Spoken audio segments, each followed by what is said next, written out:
using simplex method. Maximize z equal to 5x1 plus 7x2. Objective function వచ్చేసి maximize z equal to 5x1 plus 7x2. Subjected to constraints 2x1 plus 3x2 less than or equal to 13 and 3x1 plus 2x2 less than or equal to 12. Simplex method లో ఈ problem ఎలా చేయాలంటే step 1 formulation.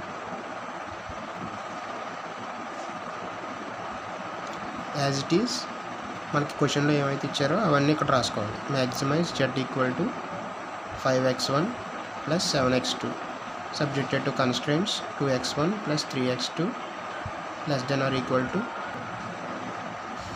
Formulation. Step 2 standard form.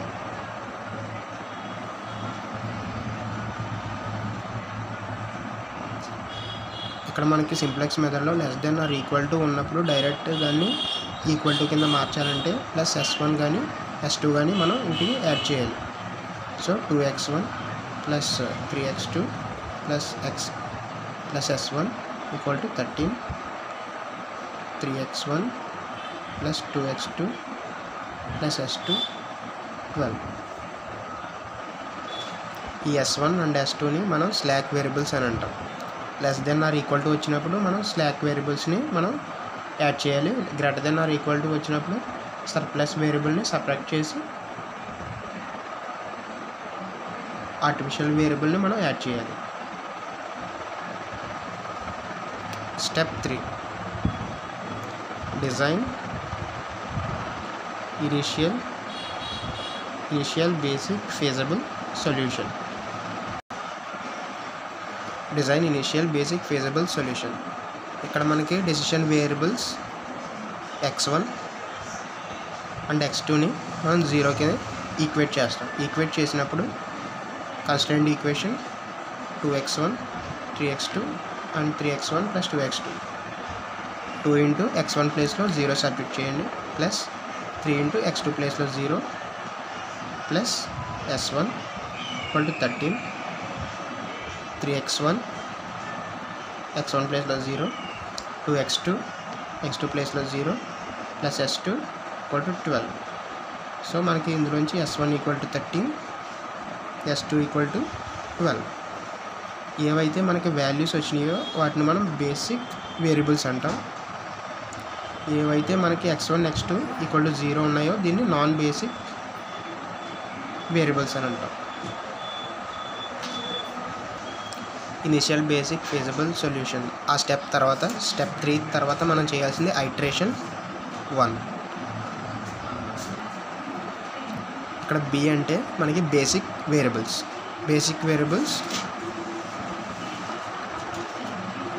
s1 and s2 are the basic variables. So s1 s2. So cb అంటే s1 s2కి దాని coefficients of basic వేరియబుల్స్ని మనం cbతో denote చేస్తాం. cb equal to ఇక్కడ మనకు ఇంకో ఈక్వేషన్ రాయాలి. మనకి మ్యాక్సిమైజ్ z ఆబ్జెక్టివ్ ఫంక్షన్ ఉంది కదా, maximise z equal to 5x1 plus 7x2. మనం ఇక్కడ కొన్ని కన్స్ట్రెయింట్స్కి s1 అండ్ s2 అనే స్లాక్ వేరియబుల్స్ని మనం యాడ్ చేసాం కాబట్టి దాన్ని మన ఆబ్జెక్టివ్ ఫంక్షన్లో కూడా మనం యాడ్ చేయాలి. ప్లస్ దాని కోఎఫిషియంట్ మనం 0 పెట్టాలి.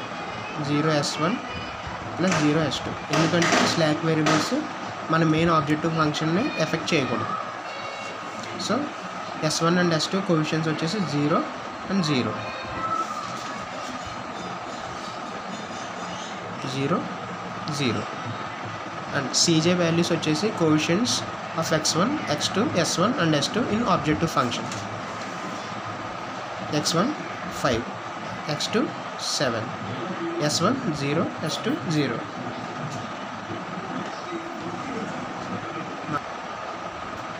ఓకే, cj వాల్యూస్ వచ్చేసి మనకి x1 x2 s1 and s2 మన ఆబ్జెక్టివ్ ఫంక్షన్లో ఉన్నప్పుడు దాని కోఎఫిషియంట్స్ని మనం ఇలా పైన రాసుకుంటాం. వాటిని cjతో డినోట్ చేస్తాం. తర్వాత xb ఈక్వల్ టు అంటే s1 s2 వాల్యూస్ మనకి స్టెప్ 3లో వచ్చినాయి కదా. s1 equal to 13, s2 equal to 12, వీటిని మనం ఇక్కడ రాస్తాం. S1 equal to 13, S2 equal to 12. Okay, ఇప్పుడు x1, x2, S1 and S2 మనకి కన్స్ట్రెయింట్ ఈక్వేషన్ నెంబర్ 1 తీసుకున్నాం. కన్స్ట్రెయింట్ ఈక్వేషన్స్ ఇది ఈ ఈక్వేషన్ అనమాట. కన్స్ట్రెయింట్ ఈక్వేషన్ నెంబర్ 1 ఇది సెకండ్ కన్స్ట్రెయింట్ ఈక్వేషన్. కన్స్ట్రెయింట్ ఈక్వేషన్లో దాని ముందు అంటే x1 coefficient 2, x2 coefficient 3. So x1 2, x2 3. S1 ఇక్కడ మనకి S1కి ముందు coefficient 1. So S1 equal to 1, S2 equal to 0. ఎందుకంటే మనకి ఫస్ట్ కన్స్ట్రెయింట్ ఈక్వేషన్లో మనకి S2 లేదు, ఓన్లీ S1 ఉంది. S1 దాని కోఎఫిషియంట్ 1 కాబట్టి ఇక్కడ 1 రాసుకుంటాం. S2 0. Next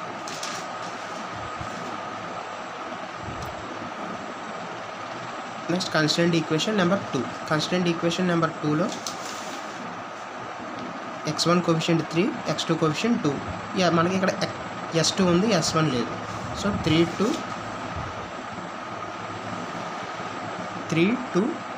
S1 equal to 0 ఎందుకంటే మనకి సెకండ్ కన్స్టెంట్ ఈక్వేషన్లో S1 అనేది లేదు. S2 equal to 1.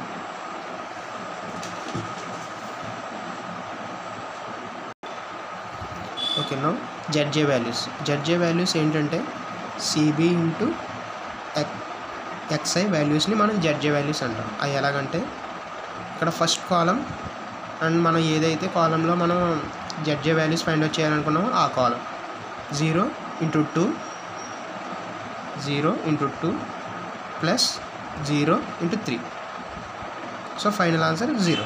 0 into 2 0 plus 0 into 3 0. 0 plus 0 0. And అలా మిగిలిన కాలమ్స్ అన్నీ కూడా జీరోస్. మనకి ZJ వాల్యూస్ అన్ని కాలమ్స్ జీరోస్ వచ్చాయి. ఇప్పుడు CJ minus ZJ. CJ values అంటే 5 7 0 0. సో ZJ వాల్యూస్ అన్ని జీరోస్ కాబట్టి డైరెక్ట్ CJ వాల్యూస్ ఇక్కడ రాసేసుకుంటున్నాం. 5 7 0 0.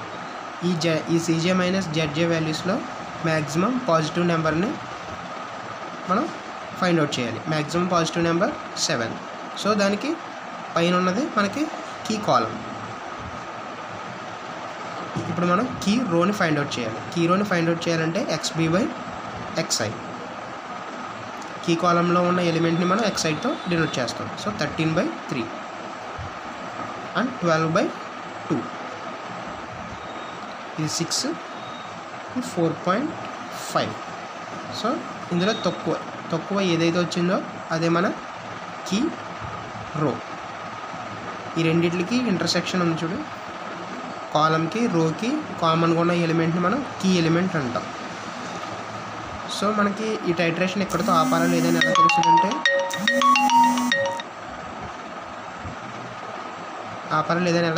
తెలుస్తుందంటే మనకి CJ minus ZJ values less than or equal to 0 రావాలి. ఇక్కడ మనకి 5 7 0 0 మనకి ఏది less than or equal to 0 రాలేదు. సో మనం టైట్రేషన్ నెంబర్ 2 చేయాలి. టైట్రేషన్ నెంబర్ 2 చేయాలంటే మనకి న్యూ రో వాల్యూస్ కావాలి, న్యూ రో నెంబర్ 1 వాల్యూస్ కావాలి, రో నెంబర్ 2 వాల్యూస్ కావాలి. సో అవి ఫైండ్ అవుట్ చేయాలంటే ఫస్ట్ కీ రోకి మనకి న్యూ ఎలిమెంట్స్ కావాలి. న్యూ రో అంటే నెక్స్ట్ టైట్రేషన్ చేయాలంటే మనకి న్యూ రో వాల్యూస్ కావాలి కాబట్టి నేను ఇలా చేస్తున్నాను. మనకి కీ రోలో మనకి న్యూ వాల్యూస్ కావాలంటే old row values by key element. So old row values మనకి XB 13 2 3 1 0. మనకి key element number 3 and 3. So 13/3 2/3 1 1/3 0/3 0. ఇక్కడ మనకి నెక్స్ట్ టైట్రేషన్ నెంబర్ 2లో దాని ఫస్ట్ కాలం యొక్క ఎలిమెంట్స్ వచ్చినాయి. ఇప్పుడు సెకండ్ కాలంలో ఎలిమెంట్స్ కూడా రావాలి. So second column new row values equal to దానికి ఫార్ములా ఏంటంటే old row values minus adjacent key row values into fixed ratio. So మనకి ఫిక్స్డ్ రేషియో కావాలి. Fixed ratio equal to fixed ratio మనకి number second కాలంకి కావాలి కాబట్టి ఆ కాలంలో నాన్ కీ ఎలిమెంట్ ఏంటి 2 అన్నది 2/3 చేస్తే మనకి ఫిక్స్డ్ రేషియో వస్తుంది. ఈ కాలంలో నాన్ కీ ఎలిమెంట్, ఇది కీ ఎలిమెంట్ కాబట్టి అది కాకుండా మిగిలిన element by key element 2/3 is our fixed ratio. ఇప్పుడు మనకి న్యూ వాల్యూస్ ఎలా వస్తాయంటే 12 minus 13 into fixed ratio 2/3 equal to 12 3 2 0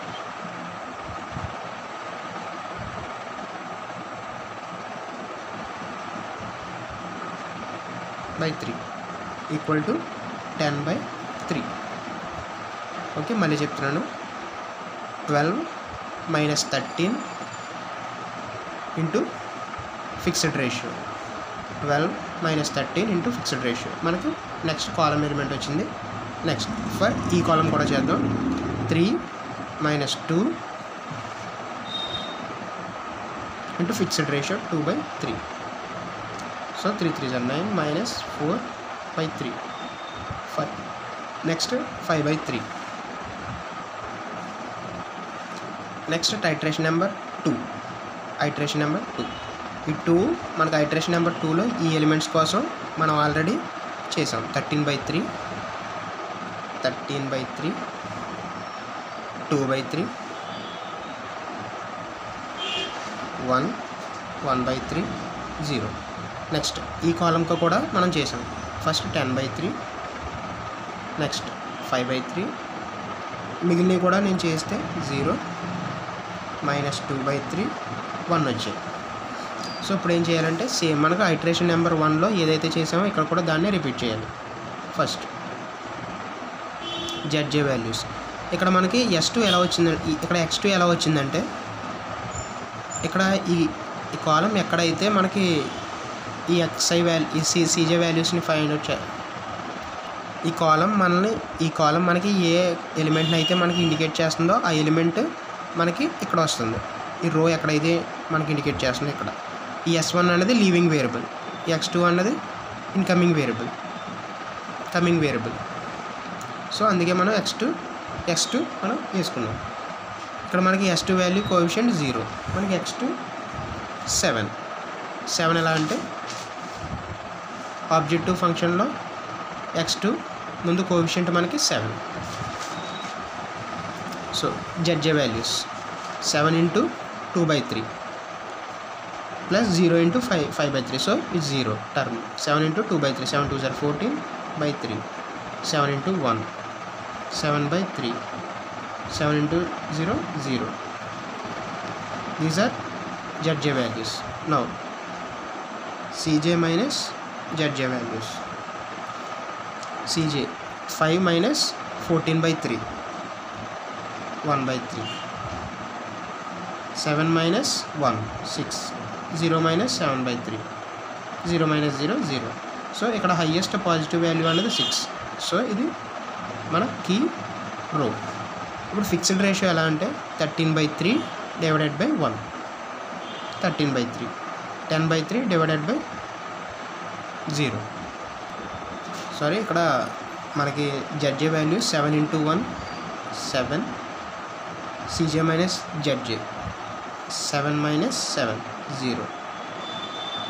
so ఇది మన కీ రో కాదు. 1/3 ఇదే హైయెస్ట్ పాజిటివ్ ఇంటిజర్ కాబట్టి this one 13/3 and 10/3 divided by 5/3. 3 3 cancel 2.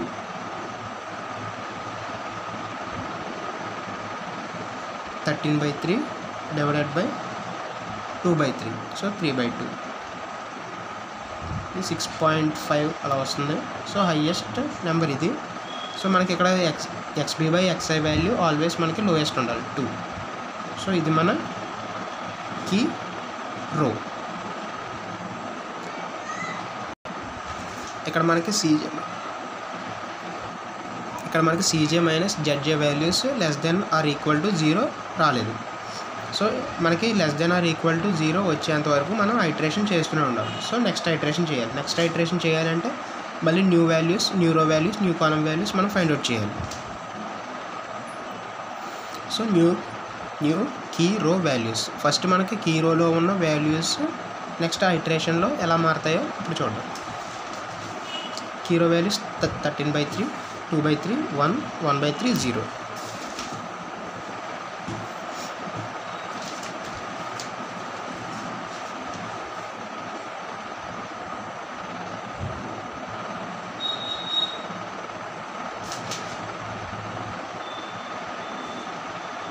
(13/3, 2/3, 1, 1/3, 0). మనకి కీ ఎలిమెంట్ వచ్చేసి 5/3. So divided by 5/3. ఇది ఎప్పుడంటే ఓన్లీ మనకి కీ రో ఉన్నప్పుడే ఇలా మనకి న్యూ రో వాల్యూస్ కావాలంటే ఇలా కీ ఎలిమెంట్తో డివైడ్ చేస్తాం.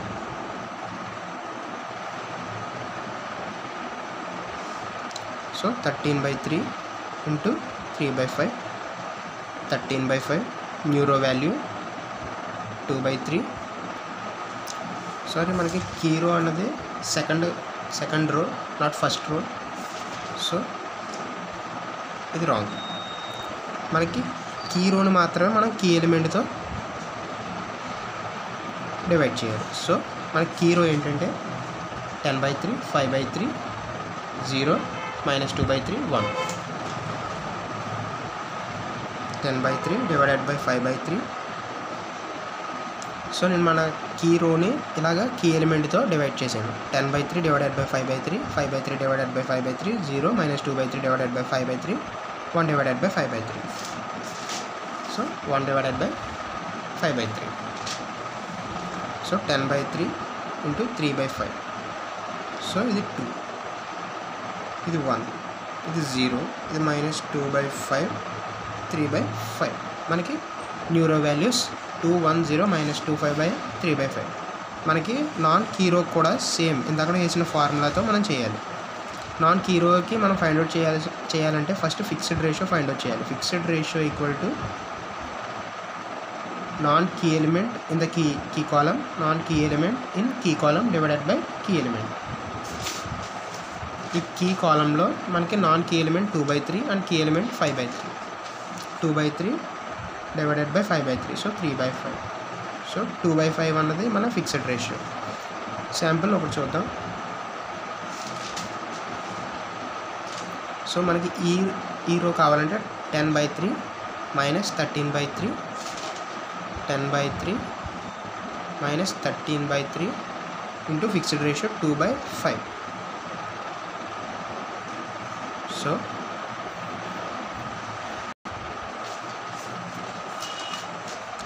సారీ మనకి నాన్ కీరో అనేది ఇది ఫస్ట్ ఐటరేషన్లో మనకి కీరో ఇది కాబట్టి ఫస్ట్ అలా చేసాం. ఇది నాన్ కీరో కాబట్టి 12 - 13 అలా చేసాం.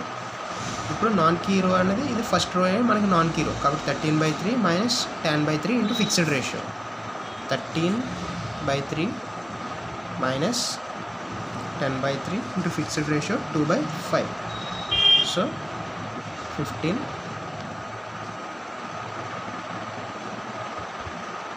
సో మనకి first element 45/3. So is nothing but 3. ఇప్పుడు చూద్దాం. 2/3 -5/3 into key element 5/3. 2/3 -5/3 into key element 5/3. So 2/3 -5/3 and మనకి fixed ratio 2/5. 5/5. 2/3 -2/3 equal to 0. Next 1 -0 into fixed ratio. So మనకి నెక్స్ట్ 1. అలా మిగిలింది 1/3 -+ 2/3 into fixed ratio equal to 9/15 వచ్చింది. నెక్స్ట్ దీనికి -2/5. So మనకి next iteration ఎలా వస్తుందంటే ఇక్కడ మనకి x2 x1 ఎలా వచ్చినాయి అంటే